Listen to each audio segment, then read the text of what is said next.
코로나가 없었더라면 본래 목회 계획상에 작년이나 금년에 자원하시는 분들 모시고 성지순례를 가려고 사실은 계획을 했습니다. 제 목회 마무리하기 전에 그동안도 이제 여러분들을 모시고 갔습니다만은 그래도 한번 못 가신 그런 분들을 위해서 그렇게 계획을 하고 있었는데 코로나가 발목을 잡아서 그러지 못하는 그런 상황인데 내년에라도 풀리면 그래도 한번 좀 모시고 갔으면 좋겠다. 그 이유는 저는 몇 번을 갔기 때문에 여러분들을 더 잘 안내할 수 있고 또 성경과 어떻게 매치를 시켜서 설명을 하느냐라고 하는 것이 중요하기 때문에 그렇게 생각을 하고 있지요. 몇 년 전에 우리 북이총에서 성지순례를 갔을 때 본래 계획은 갈릴리 호수에 저녁 시간대, 저녁 때에 도착하는 것으로 예정이 되어 있었습니다. 그런데 차가 막히고 그 일정이 밀리면서 저녁 때가 밀려서 다음날 아침으로 가게 됐는데 처음에는 갈릴리 호수의 석양을 보는 것도 정말 멋있겠다라고 생각을 했었는데 결국은 석양을 못 보고 다음날 아침 첫 코스로 갈릴리 호수를 잡혔습니다. 우리가 배에 오르고 그리고 한국 사람인 것을 알고 배에서 애국가를 틀어주는데 머리가 쫙 서더라고요. 외국에서 이 애국가가 나오니까요, 막 그렇게 마음을 이렇게 흥분시킬 수가 없다. 너무너무 좋은 거예요. 너무너무 감사해요. 눈물이 날 정도예요. 그래서 해외에 계신 동포들이 거의 다 애국자예요. 항상 한국에 대해서 기도하시고 또 늘 소식을 궁금해하고 하는 이런 모습을 보는 것처럼 우리도 잠시 동안이지만 해외 가서 애국가를 듣는다는 것 자체가 정말 너무나도 감사했거든요.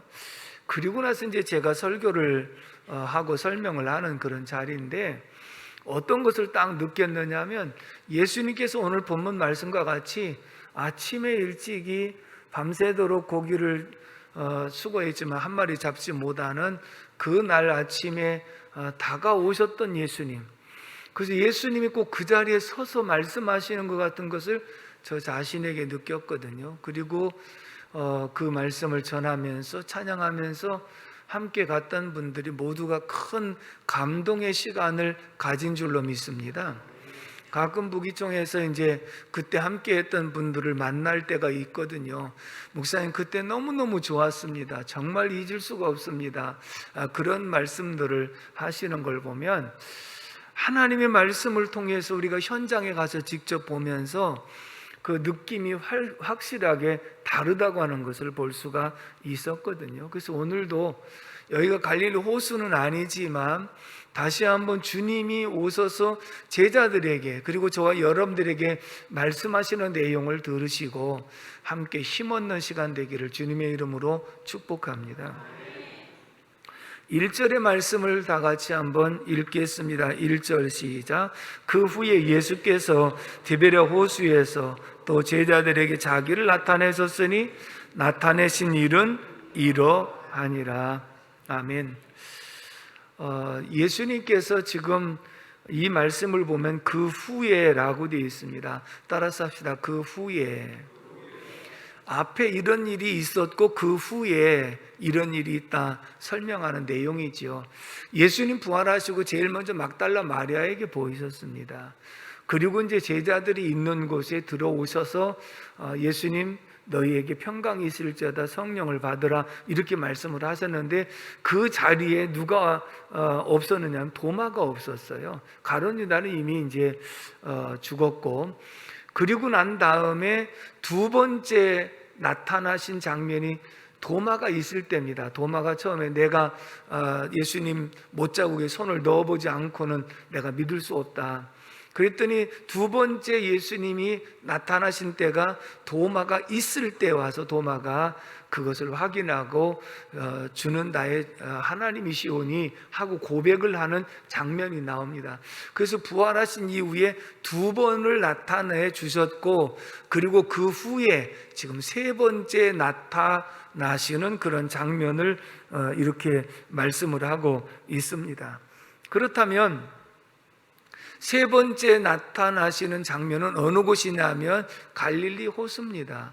흔히 갈릴리 바다라고도 하고 또 갈릴리 호수라고 하는 것은 이 호수가 워낙 넓어 가지고요, 바다와 같이 파도도 일어나고, 그리고 또 끝이 없이 이렇게 잘 안 보일 정도로 넓은 그런 호수이기 때문에 그런 표현을 하고 있습니다.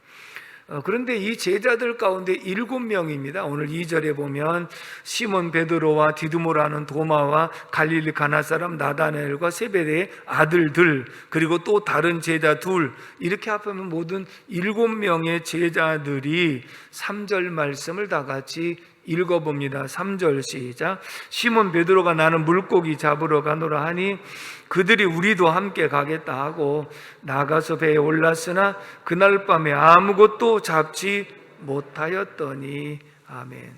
저는 오늘 다른 각도에서 이 말씀을 조명하려고 준비를 했습니다. 단순히 물고기 잡는 데 초점을 맞춘 것이 아니라 제자들의 심정과 이런 마음을 가진 제자들에게 찾아오시는 주님, 이 주님의 은혜가 얼마나 큰 것인가, 제자들을 무엇으로 변화시키셨는가 하는 것을 생각해 보려고 하거든요. 자, 시몬 베드로가 나는 물고기 잡으러 가노라 했더니 나도 간다. 같이 7명이 지금 함께 물고기를 잡으러 갔습니다. 그런데 이들 제자들은요, 단순히 낚시를 즐기고 레저를 즐기기 위해서 간 것이 아닙니다. 지금 제자들의 마음을 한번 생각해 보려고 하는데, 한마디로 말하면 마음도 몸도 착잡하고 실망과 낙심이 가득한 그런 모습을 하고 있거든요. 왜 그러냐면 제자들 입장에서 보면 그렇게 3년 반 동안 믿고 따랐던 예수님이 힘없이 잡히시고 채찍에 맞으시고 십자가에 돌아가시는 것을 봤거든요. 그래, 내가 믿고 따르던 여러분 가족이 돌아가셔도 얼마나 그 마음이 착잡하고 안타깝습니까? 그런데 믿고 따르던 스승 예수 그리스도가 힘없이 십자가에서 죽으시는 그런 모습을 직접 목격을 했으니 이제는 모든 것이 끝났다라고 생각할 수밖에 없지 않습니까? 그리고 예수님 말씀대로 부활하셔서 2번 나타나셨어요. 제자들에게 너희에게 평강이 있을지어다, 그리고 성령을 받으라, 이렇게 말씀하시고 또 사라지셨어요. 그러니까 제자들이 생각할 때 이전처럼 계속 예수님이 함께하고 자기들을 데리고 다니면서 이끄실 것이라고 생각하고 기대할 수가 없는 입장이기 때문에 예수님 부활하셨대라고 하는 정도이지 부활을 믿고 담대하게 나가서 복음을 전할 수 있는 그런 상태가 아니었던 것이죠. 그런데 무엇보다도요, 제자들 자신의 모습을 볼 때 정말 한심하기 짝이 없는 존재라고 하는 것을 느꼈습니다. 왜냐하면 예수님께서 만찬석상에 너희가 나를 다 버리리라, 주여 절대로 그러면서 베드로는 내가 죽을지언정 예수님 버리지 않겠습니다. 다른 제자들 나도 절대로 버리지 않겠습니다. 다 그렇게 호언장담을 했던 제자들이 예수님 잡히시자마자 뿔뿔이 흩어지고 도망가고 3번씩이나 모른다고 부인하는 이러한 모습을 보면 어떤 때는 그렇잖아요. 내가 이것밖에 안 되는가? 나라는 존재가 이것밖에 안 되는가? 분명히 예수님 말씀할 때 내가 결심했고 절대로 부인하지 않겠다고, 절대로 도망가지 않겠다고 했던 내 모습인데 며칠 상간에 나를 돌아보니까 예수님 말씀대로 내가 예수님을 부인하고 도망가고 뿔뿔이 흩어졌던 내 모습을 돌아보면 스스로 생각할 때도 참 자책감이 들고, 그리고 비참하고, 나는 정말 제자로서 자격이 없다. 그렇다면 이제는 예수님의 제자로서 나는 자격이 없고 아무것도 할 수 있는 가치가 없는 존재라고 느껴졌기 때문에, 그렇다면 앞으로 내가 무엇을 하고 살아야지? 이제 근본적인 직업관까지 흔들리는 거예요. 나는 예수님의 제자라, 사람 낚는 어부가 되리라 해서 따랐는데, 그리고 열심히 훈련을 받았는데, 이제는 그 예수님을 부인하고 도망가고 뿔뿔이 흩어진 내 모습을 돌아보면 나는 예수님의 제자라고 나설 만한 자격이 없다. 그래서 베드로가 나는 물고기 잡으러 가노라, 나도 함께 가겠다 하면서 따라 나선 것은 무엇이냐면, 우리는 이제는 제자로서의 자격이 없다. 그러니 옛날 직업으로 돌아가서 그렇게라도 한번 살아볼까라고 생각하는 이 자리니까 제자들의 마음은 낙심천만하고 자기 스스로 자책을 하게 되어지고, 그리고 정말 예수님을 잃어버린 그런 입장에서 말할 수 없는 공허감이 몰려왔었던 그런 모습을 보게 됩니다. 엠마오로 내려가던 두 제자는 예수님이 십자가에 못 박혀 돌아가신 것을 확인하고 시리에 빠져서 내려갔다 그랬죠. 근데 가는 도중에 부활의 주님 만나서 말씀을 풀어줄 때 마음이 뜨거워졌고, 그리고 나중에 예수이신 것을 발견하고, 그리고 예루살렘으로 다시 올라가서 사명을 감당했던 것처럼, 지금 제자들은 어떤 사명을 다시 감당한다고 감히 말할 수도 없고, 그리고 아직도 자기들 지금 마음속에 실망과 좌절이 풀리지 않은 그런 상황 속에서 옛날 직업으로 돌아간 이런 모습이기 때문에, 거기다가 밤이 맞도록 수고했는데 한 마리 얻지 못한 거예요.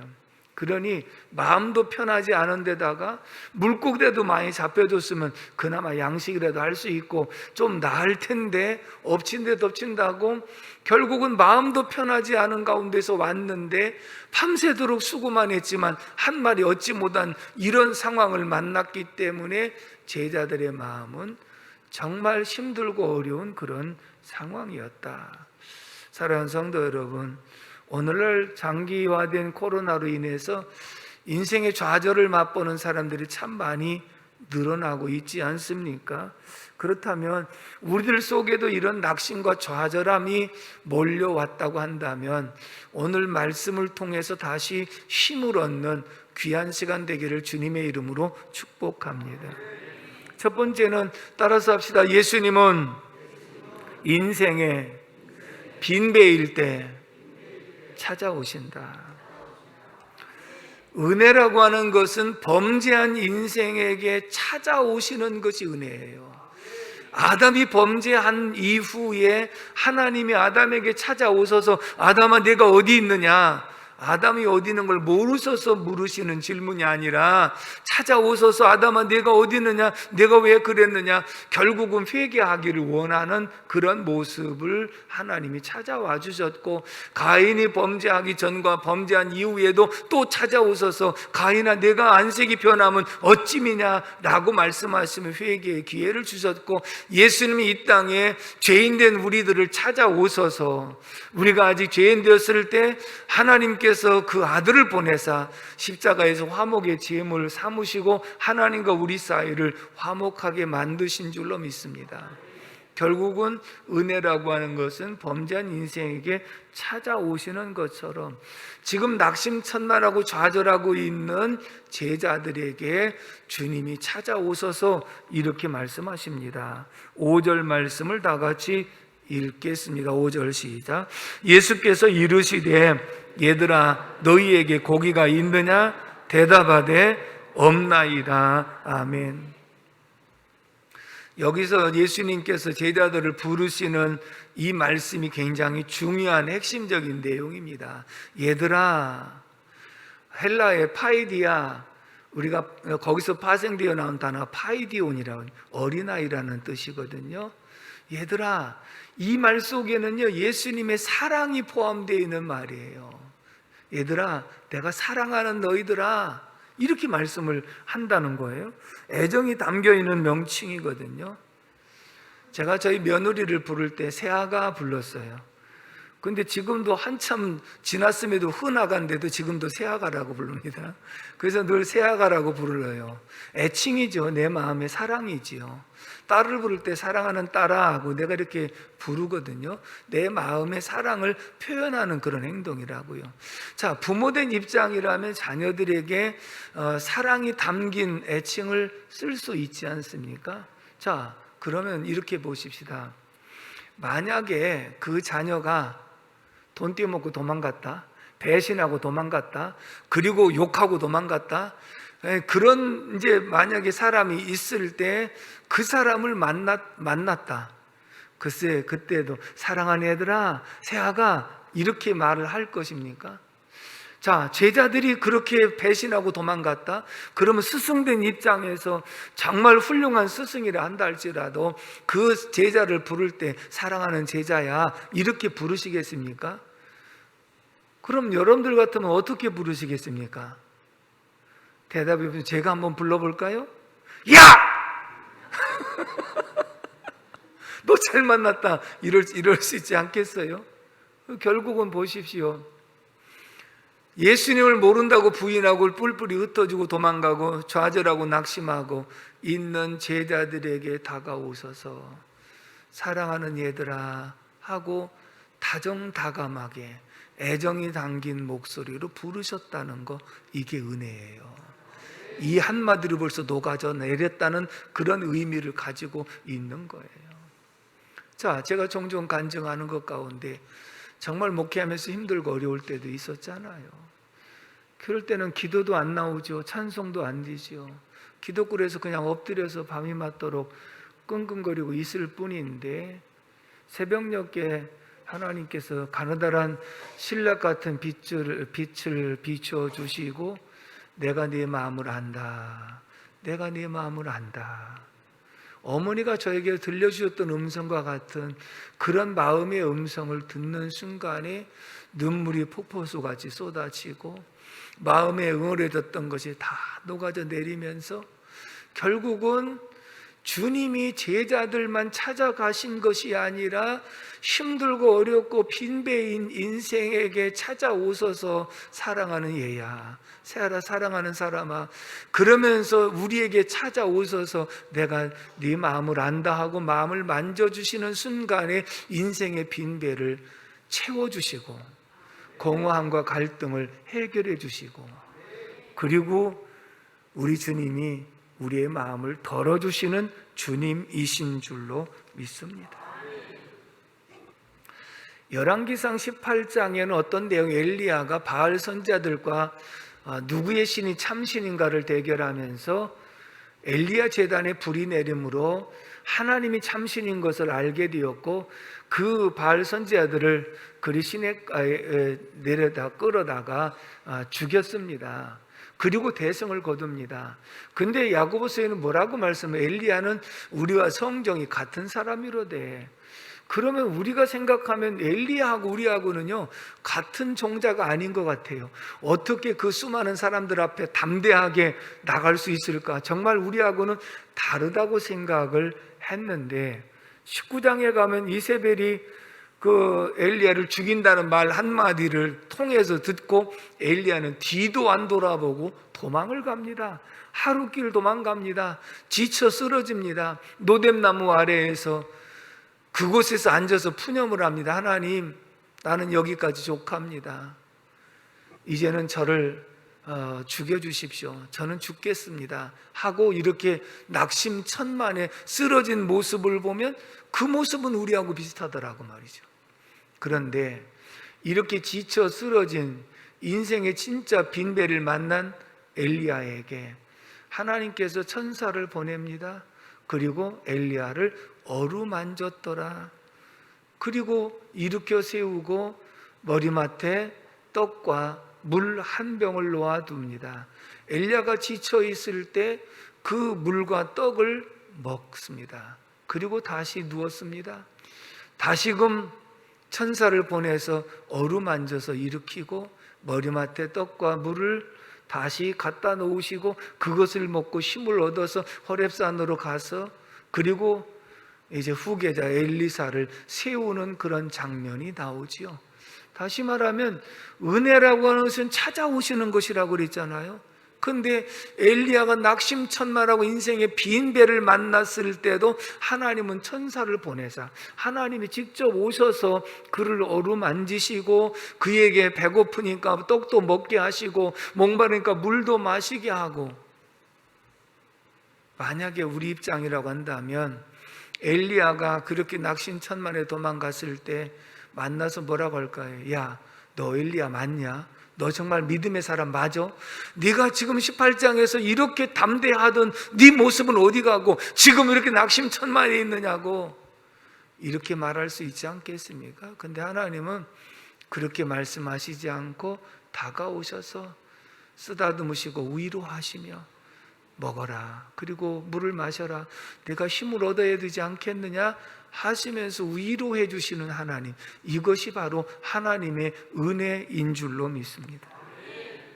결국은 예수님께서 낙심천만에 있는 제자들에게 오셔서 얘들아, 이 말씀 한마디가 제자들을 위로해 주셨고 제자들에게 힘을 허락해 주신 줄로 믿습니다. 아멘이십니까? 그렇다면 오늘 우리 현실은 이 오래되어가는 코로나로 인해서 한국 교회도 큰 빈배를 만났습니다. 지난번 총회의 통계를 보면 주요 7개 교단 교세가 엄청나게 줄었습니다. 교회 수도 줄었습니다. 그리고 비대면 예배라고 하는 것을 통해서 예배에 참석하지 않는 인원이 굉장히 많이 늘었습니다. 정말 힘들고 어려운 그런 과정을 지금 한국교회도 보내고 있습니다. 엊그저께 금요일 날 갈멜산 기도원에 집회에 가서 정말 지금도 이제 예배 참석하는 인원은 적고 온라인으로 중계를 해주고 있습니다만은 그렇게 앉을 자리가 없이 많이 모이던 기도원이 텅텅 비어있는 모습을 볼 때 한국교회 기도가 약해질 수밖에 없구나 그러면서 이런 인생의 빈배, 교회도 만나고 있구나 라고 하는 것을 느낄 수 있었고요. 그 다음에 자영업자들과 소상공인들이 정말 힘들고 어려워서 극단적인 선택을 하는 사람들이 점점 늘어가고 있는 모습, 청년들의 취업 준비를 하면서도 모집하는 데가 없기 때문에 갈 길이 없는 안타까운 현실. 자, 이런 모든 일들을 통해서 우리 인생의 빈배를 만난 사람들이 굉장히 많다. 이것을 여러분 인정하십니까? 오늘 우리의 모습일 수 있고 나의 모습일 수 있지 않습니까? 그런데 중요한 것은 무엇이냐면 이렇게 인생의 빈배를 만났을 때 주님은 외면하지 아니하시고 찾아오셔서 사랑하는 얘들아, 힘들지? 내가 너와 함께 한다 하고 주님은 우리에게 위로하시고 그리고 힘주시고 소망을 주시는 주님이신 줄로 믿습니다. 분명히 주님이 이렇게 말씀하십니다. 너에게 고기가 있느냐라고 물으실 때는 없나이다. 분명히 그 대답이 올 줄 알고 있었습니다. 어떻게 알고 있었을까요? 제자들이 말씀에 의지해서 그물을 내려서 물고기를 많이 잡았는데, 그리고 육지에 올라와서 보니 9절 말씀을 다 같이 한번 읽어보도록 하겠습니다. 9절 말씀 시작. 육지에 올라보니 숯불이 있는데 그 위에 생선이 놓였고 떡도 있더라. 아멘. 제자들은 물고기 한 마리를 잡지 못해서 더 낙심한 상황이잖아요. 근데 그 예수님은 그것을 알고 미리 떡도 물고기 생선도 준비해 놓으셨어요. 13절 말씀도 읽어볼까요? 13절 시작. 예수께서 가셔서 떡을 가져다가 그들에게 주시고 생선도 그와 같이 하시니라. 아멘. 어린아이들이 밖에서 잘못하고 들어와서 부모가 알고 있는데 분명히 매가 떨어지고 호령이 떨어질 것으로 기대하고 왔는데 아무 소리 하지 않고 얼른 씻고 와서 밥 먹어라. 그래서 밥도 주고 평소보다 더 맛있는 것도 주고 그러면 아이들이 안절부절하잖아요. 차라리 한 대 혼나든지 맞든지 하면 쉬울 텐데 자꾸 주니까 지금 엘리야에게도 일어나서 떡도 먹고 물도 마셔라. 그리고 또 다시 누웠는데 또 이렇게 깨워가지고 떡도 먹고 물도 마셔라. 그러면서 힘을 주셨잖아요. 제자들 지금 밤새도록 사실은 힘들고 어려운, 마음도 힘들고 육체도 힘들고 어려운 그런 과정을 겪었는데 그것을 예수님 벌써 미리 아시고 밖에서 떡과 생선을 다 준비해 놓고 계셨다. 할렐루야. 여러분, 오늘 새벽에 상고했던 말씀 가운데 하나님은 우리를 기르시는 하나님, 우리를 입히시는 하나님, 구하기 전에 있어야 될 것을 아시는 하나님. 그 말씀은 너희가 그 나라와 그 일을 구하면 이 모든 것, 먹을 것, 마실 것, 입을 것을 더하여 주시겠다, 이렇게 약속을 하고 있는 줄로 믿습니다. 오늘 시리에 빠졌고 낙심천만에 있고 힘들고 지친 제자들에게 예수님께서 다정한 목소리로 얘들아라고 부르시면서 너희가 고기가 없지? 그래, 이리 와라. 내가 다 준비했다. 왜? 너에게 있어야 될 것을 아시는 주님이시다. 이것이 바로 찾아오신 주님의 하시는 일인 줄로 믿습니다. 우리의 필요를 충족시켜 줍니다. 먼저 배고픈 것을 채워주십니다. 그리고 그 마음을 덜어주시고 위로해 주십니다. 그러면서 주님은 우리 인생의 빈배를 채워주시고, 큰 물고기만 153마리가 잡혀서 빈배까지 채워주신 주님이신 줄로 믿습니다.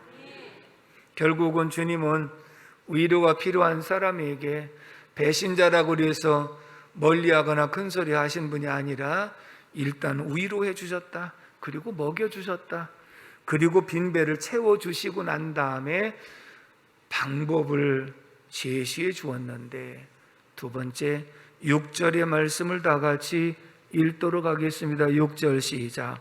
이르시되 그물을 배 오른편에 던지라. 그리하면 잡으리라 하시니, 이에 던졌더니 물고기가 많아 그물을 들 수 없더라. 아멘. 따라서 합시다. 빈배 해결의 방법을 제시해 주신다. 제자들이 낙심천만하고 빈배가 된 원인을 몰랐어요. 근데 예수님께서 이 빈배를 채우는 방법을 제시해 주신 줄로 믿습니다.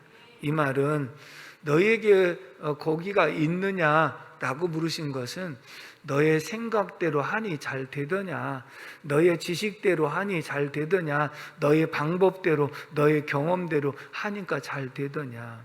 없나이다. 안 되네요. 그렇지? 그러면 방향을 한번 바꿔봐.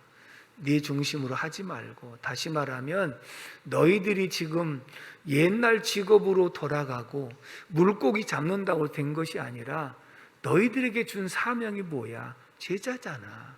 그렇다면 제자로서 앞으로 어떻게 헤쳐나가야 될 것인가라고 하는 것을 가져야 되는데, 왜 옛날 직업으로 돌아가서 어부가 되려고 하느냐? 아니야.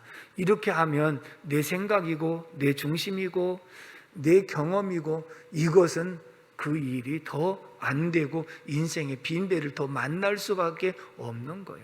여러분들이 어떤 일을 진행하는데 너무 힘들고 안 되고 자꾸 막히고 더 좌절하고 낙심하는 자리에 있게 된다면, 하나님, 제 힘으로도 능으로도 안 되네요. 그렇다면 저에게 하나님의 뜻을 나타내 주셔서 이것을 한번 방향을 바꿀 수 있도록 가르쳐 주세요 하고 하나님의 뜻을 구하면 반드시 길을 제시해 주시는 하나님이 신 줄로 믿습니다.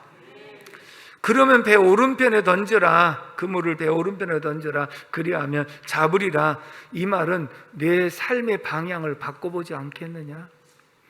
내 중심으로 했다면 이제는 말씀으로 한번 맞춰보서 살 의향이 없겠느냐? 그러면서 삶의 방향을 바꿔주시는, 옛날 직업으로 돌아간 삶이 아니라 제자의 삶을 지속적으로 해나가지 않겠느냐, 이것을 지금 제시해 주는 말씀인 줄로 믿습니다. 해밍웨이가 쓴 노인과 바다, 참 유명한 소설이잖아요. 오래전 읽어서 잘 기억이 안 됩니다만은 그 내용 속에는 노인이 바다에서 조각배와 같은 그런 배를 타고 물고기를 잡는데, 가끔 보면 뭐 청새치, 이 참치 종류하고 비슷한 그런 큰 것은 한 500kg까지 간다고 하니까 보통 큰 게 아니거든요. 청새치를 잡으러 큰 바다에 나가서 계속 수고를 하는데 84일 동안 한 마리를 잡지 못했습니다. 근데 85일째 되던 날 드디어 큰 물고기를 이제 낚시에 걸었습니다. 그런데 혼자, 지금 같으면 뭐 배도 좋고 또 여러 가지 장비가 있어서 끌어올리지만 혼자 정말 며칠 동안 이 사투를 벌려가지고 배에 올릴 만한 크기가 아니라 커서 배에 올리지도 못하니까 배에다가 바짝 붙잡아 매가지고 배에다가 끌고 돌아올 수밖에 없는 그런 크기의 청새치를 잡았습니다. 그래서 그것을 이제 배전에다가 붙들어 매가지고 그리고 끌고 오는데 피냄새를 맡은 상어떼들이 와서 계속 이 청새치를 잡은 것을 물어 뜯습니다. 상어떼를 쫓아보려고 애를 썼습니다. 근데 드디어 항구에 도착해 보니까 앙상한 상어의 뼈만 남았습니다. 그것이 노인과 바다의, 다시 말하면 우리에게 주었던 교훈은 우리 인생이 우리의 힘만으로는 안 된다. 내가 그렇게 노력해서 잡았어도 내 뜻대로만 안 된다. 내 뜻은 큰 물고기 잡아서 가지고 와서 돈을 버는 것인데 결국은 원치 않는 복병 상어떼를 만나가지고 그걸 다 뜯어먹고 앙상한 뼈만 가지고 돌아오게 되었다는 그런 내용이지요. 여러분, 우리가 인생을 살아갈 때 하나님 도움 없이 살아가면 이것이 헛되다라고 말하는 고백이기도 하고요. 하나님 없이 모든 것이 잘 되는 것 같지만 결국 성공 같거나 실패라는 것이고요. 우리는 무엇보다도 믿음의 바탕 위에 어떤 일을 진행할 때 그것이 견고한 성공이 되어지는 줄로 믿습니다. 그렇기 때문에 우리가 인생의 빈배를 만났을 때에 내가 지금 잘못 살고 있지는 않은지, 내 믿음의 현주소가 어디인지, 이런 믿음의 바탕 위에다가 무엇을 하더라도 작은 것이라도 얻는 것이 복인 줄로 믿습니다. 지금 우리에게 그걸 제시해 주고 있거든요. 한 가지 말씀드리고 마치겠습니다. 모나미 볼펜에 보면 모나미 153이라고 기록되어 있잖아요. 이 송삼석 회장이 장로님이셨더라고요. 근데 사업에 실패를 하고 정말 극심한 어려움 속에서 기도원에 가서 금식하면서 기도하다가 153이라고 하는 숫자를 하나님 앞에 봤습니다.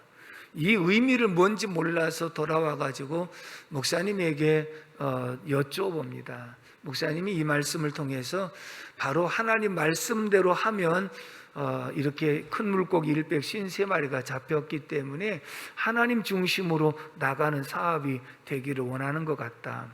그래서 그때부터 볼펜에다가 153이라는 글씨를 써가지고 항상 주님 중심으로 이 기업을 이끌어야 되겠다는 중심으로 시작한 것이 볼펜 하나로 세계적인 시장을 석권한 줄로 믿습니다. 해명에는 애쓰고 노력해서 결국 상어밥에 다 주고 앙상한 뼈만 남은 그런 모습이었다고 한다면, 하나님 말씀에 의지하여 그물을 내렸던 153의 그 숫자를 의지하고 믿음의 기업으로 삼았던 이 결과는 그것을 가지고 성공할 수 있었던 모습을 소개하고 있는 줄로 믿습니다. 사랑하는 성도 여러분, 여러분들은 지금 어떤 인생의 빈배를 만나고 있습니까? 물질입니까? 관계입니까? 건강입니까? 사람은 누구든지 빈배를 만날 수 있습니다. 그러나 빈배인 인생에게 주님은 오늘도 말씀으로 찾아와 주셔서 사랑하는 얘들아, 내가 너를 사랑한다. 내가 너와 함께한다. 그러니 걱정하지 말고 두려워하지 말고 분명히 하나님의 위로의 음성을 듣고 힘을 얻으시고, 그리고 집에 가서 먹기도 하시고, 그러면서 다시 그래 내가 지금까지 내 중심으로 살았다고 하면 이제부터는 주님 중심으로 살아야 되겠다 하는 결심으로 방향만 선회한다면 주님이 그때부터 여러분들을 이끄시고 힘주시고 인생의 빈배를 채워주시는 주님이신 줄로 믿습니다. 그러므로 꼭 한번 실패와 좌절을 맛봤다고 해서 낙심하지 말고 다시 한번 주님의 세미한 음성을 듣고 그 사랑의 음성으로 주님께 향하고 나갈 수 있기를 주님의 이름으로 축복합니다. 기도하겠습니다. 고마우신 아버지 하나님, 은혜와 사랑을 진심으로 감사를 드립니다. 오늘도 하나님이 저희들을 사랑하셔서 우리에게 다가와 주시고, 사랑하는 얘들아, 하고 말씀해 주신 거 감사합니다. 오늘도 주님의 세미한 음성을 듣고 그 사랑에 감사하고 감동하고 힘을 얻을 수 있도록 인도하여 주시옵시며, 인생에 이런저런 빈배를 만났을지라도 주님은 채우시는 주님이시고 방향을 선회시켜 주셔서라도 이끄시는 주님이신 줄로 믿사오니 그 힘으로 일어날 수 있도록 도와주시옵소서. 일어나 빛을 발하게 하여 주시옵시고, 낙심과 좌절과 절망 가운데서도 믿음의 존전케 하시니 예수를 바라보고 일어서게 하옵소서. 모두에게 은총을 덧입혀 주시고 사업장과 직장과 생업과 모든 삶을 일으켜 주시옵소서. 예수님의 이름으로 간절히 기도 올리옵나이다. 아멘.